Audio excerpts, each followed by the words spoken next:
Dew point and relative humidity are not measured directly. In order to find relative humidity and dew point, you have to take some measurements and do a little bit of math.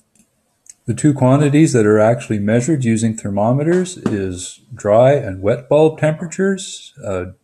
Generally, the dry bulb temperature is just regular temperature represented by a T, whereas the wet bulb temperature represents the temperature that is measured on the thermometer if you put a damp cloth around the bulb of the thermometer.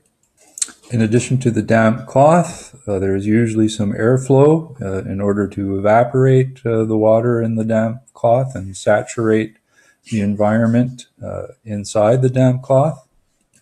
Evaporating the water results in a cooling of the bulb so that the wet bulb temperature is always cooler than the dry bulb.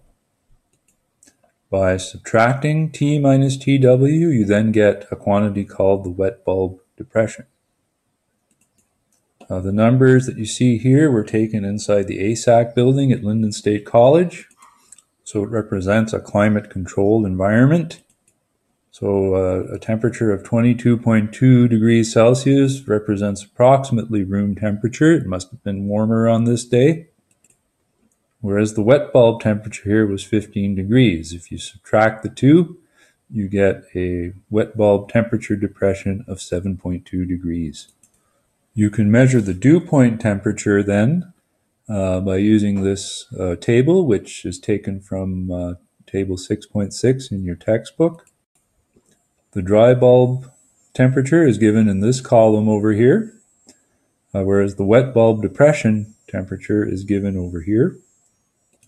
Since our value of wet bulb depression was 7.5 and our temperature was closest to 22.5, you can read this value of dew point, 9.6 degrees Celsius, from this chart. Relative humidity can be determined in a similar manner. If you look at the dry bulb temperature of 22.5 and the wet bulb depression temperature of 7.5 on this table, that will yield a relative humidity of approximately 44%.